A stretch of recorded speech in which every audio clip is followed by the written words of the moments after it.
I am 76 years old, and one night this past February, I sat down and counted my days. Not the ones behind me, the ones I have left if everything goes the way I would want it to. The women in my family are long livers. My mother made it to 95 in her own bed, so I gave myself 95 too, on purpose. The kindest number I could talk myself into, 19 years. I wrote it on the back of a water bill and did the multiplying by hand. Roughly 7,000 days. That is the generous answer, the soft one, the one I wanted. And I sat at my kitchen table and understood that 7,000 is not very many at all. 19 Christmases, 19 first warm days, 19 springs of lilacs by the fence. Then I thought about how I had spent that particular day, and I turned off the lamp. I had spent it waiting for a phone call, for better weather, for a better mood, for later. That was the night I stopped waiting, and I have not been quiet about it since. So tonight I am begging you, not advising you, begging. There is a difference, and I mean the second one. 7 things I want you to do differently with your time after 60. 7, and I will name them now. Stop waiting for the right moment. Stop giving your best mornings away to the news. Say it now. Take 1 day a week that belongs to you. Walk out of the bad film. Plan your joy the way you plan your errands. And answer your telephone when it rings. 7. I will tell you what every one of them cost me because I paid for all 7 myself. Stay with me, honey. This is the talk I wish somebody had cornered me with at 60. Let me tell you who is speaking so you know where these words came from. I am not a doctor. I am not a counselor. Nobody ever paid me for an opinion about a life. I sat behind a window at the county water office for 31 years and took payments. I raised 2 children in a house with a bad furnace and a very good front porch. My husband was Ray, 6 years gone this August. He fixed things, and he hummed while he did it. And Ray and I kept a folder. That is where this whole thing really starts. A manila folder in the bottom desk drawer, and on the tab he had written one word, later. Brochures went in there, a ferry schedule, a page torn out of a magazine about a lighthouse. Whenever we saw something we wanted, one of us would say, "Put it in the folder," and in it went, and we shut the drawer. And we felt fine about ourselves because we had a plan. We were saving it for when the roof was paid off and the kids were settled, for when work slowed down, for when we had a little more put by, for when things settled down. Things do not settle down. I want that said plainly. That is the whole sermon right there. Ray died on a Wednesday morning in the driveway with the truck door standing open. I found that folder in November, digging for the warranty on the water heater. Every single thing inside it was still possible. Still there, still as cheap as it ever was. Not one item in that folder needed anything but 2 people and 1 free Saturday. And one of those 2 people was out at Fairview under a stone, and the Saturdays had run out. I shut the drawer, and I did not open it again for 4 years, because I could not bear to. That is the mistake I carried. I thought time was the one thing I could always borrow more of. I lived like there was a barrel of days out back, and I dipped in and never once looked down. There is no barrel. There is a count. And nobody on this earth is going to hand you yours. The first thing I am begging you to do is stop waiting for the right moment. It is not coming. It has never come for anyone I have known, and I have known a great many. The right moment is a story we tell ourselves so we do not have to admit we are afraid. Afraid of the drive, afraid of looking foolish, afraid it will not be as good as we hoped. The lighthouse was in that folder for 22 years. 2 hours up the coast road. 2 hours. We had a working car that entire time, and a tank of gas is not a fortune. I went last April with my neighbor Pat, and I picked the wrong week, and I knew it. It was gray and spitting rain. The little cafe was shut for the season, and the wind cut through my coat. It was the best day I had all year, and I would not trade it for a perfect one in June. So do not wait for the good weather in your life. It comes with the wrong forecast or not at all. When you catch yourself saying, when things settle down, stop and ask a better question. Ask which Tuesday. Ask which Tuesday out loud, and then put a mark on the calendar. The second thing I am begging you to do is stop giving your best mornings away to the news. For years, the television came on before the coffee had even finished dripping. I would sit down with my cup to catch the weather, and it would be 11 o'clock. 3 hours, my sharpest 3 hours of the day, spent being upset about things I could not touch.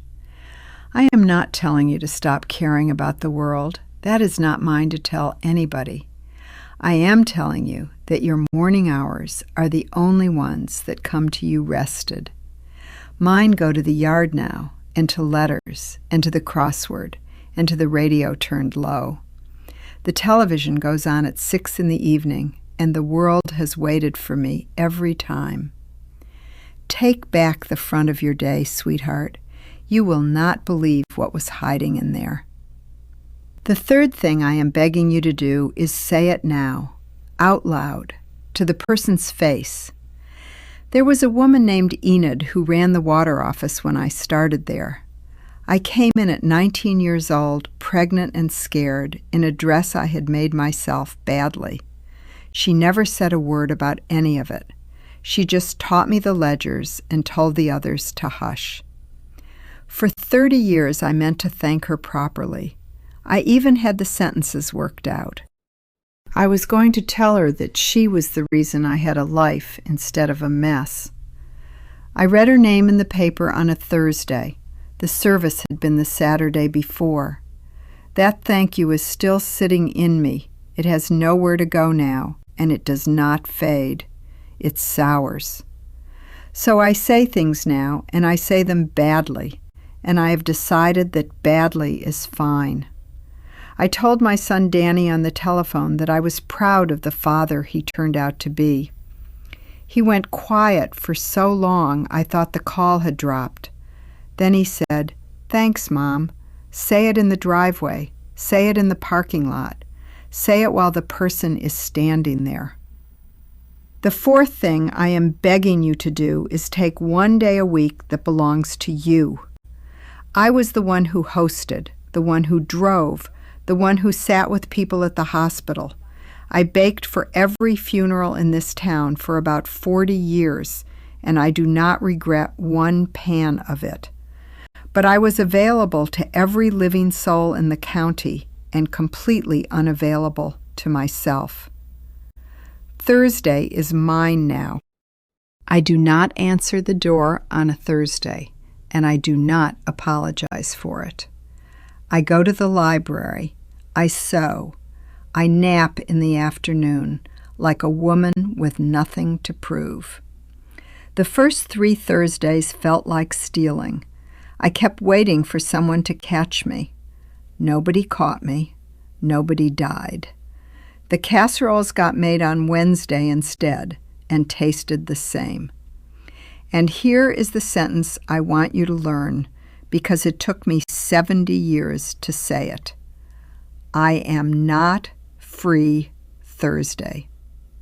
That is the whole sentence. There is nothing that goes after it. No excuse, no reason, no little apology tacked on the end to make it go down easier. You are allowed 1 day out of 7. That is not selfish arithmetic. That is barely any. The 5th thing I am begging you to do is get up and walk out of the bad film. Ray and I sat through a terrible picture once because the tickets were already bought. 2 hours in the dark, both of us miserable, neither one willing to be the first to stand up. We walked out to the car afterward, and he said, "Well, we paid for it." As if that settled anything. We paid for the seats. We did not owe that film 2 hours of the little we had. It is not just movies, and you already know exactly what I am pointing at in your own week. The lunch that turns sour 20 minutes in. The phone call that goes mean every single time. The club where they make you feel small. The grudge you have been carrying since a wedding in the 80s. You are allowed to stand up, not in a temper, not with a speech, just quietly on your own 2 feet. I have a sentence for this one, too, and it has never yet caused a war. I'm going to head home now. Say it kindly, pick up your purse, and go. Practice it in the kitchen. The 6th thing I am begging you to do is plan your joy the way you plan your errands. Look at your calendar. I mean it. Go look at what is written on it for this month. Mine used to be the dentist, the oil change, the tax man, and my daughter's birthday. Not one thing on that whole page was something I actually wanted to do. Everything I wanted lived in a fog called sometime, and sometime never gets a square on the grid. A vague wish loses to a specific chore every time, and it is not even close. So my joy goes on the calendar now, in ink, with a day and an hour and a person's name. Peaches with Claire in August. The band at the fairgrounds. Coffee with Pat on the 1st of the month. It looks unromantic written down like that next to the dentist. I do not care one bit. The 7th thing I am begging you to do is answer your telephone. I did not answer it once on a Sunday, and I have thought about that Sunday for 11 years. It was my friend Ruth. It rang twice that afternoon, and I stood there and looked at the number. I was not busy. I was not sick. I just did not feel like being seen by anybody that day. She was calling to tell me she was moving to Arizona to be near her son. By the time we spoke, the house was sold and the truck was coming on the 18th. We got one goodbye in a driveway when we could have had a whole spring of them. Answering the phone is bigger than the phone, and I think you know that already. It means letting people find you on the days you would rather not be found. It means saying yes to the invitation you normally turn down with a good excuse. The people who love you are not going to keep knocking forever. They are tired too. Pick it up, my dear. You can always be tired later. Later is the one thing there is plenty of. That is the 7. Now let me tell you what they look like on an ordinary week in a real house. Because a list is easy to nod at on a Tuesday night and forget by Wednesday noon. My neighbor Pat is 71, and she said, when my knee is better, for 2 solid years. Her brother was in Kentucky, and every time I asked, she told me about the knee. She drove down in September with her knee exactly the way it had always been. He passed in November. She had 3 days with him. 3 out of 2 years of waiting. Whatever we are waiting on almost never turns out to be the real reason we are waiting. Now, money.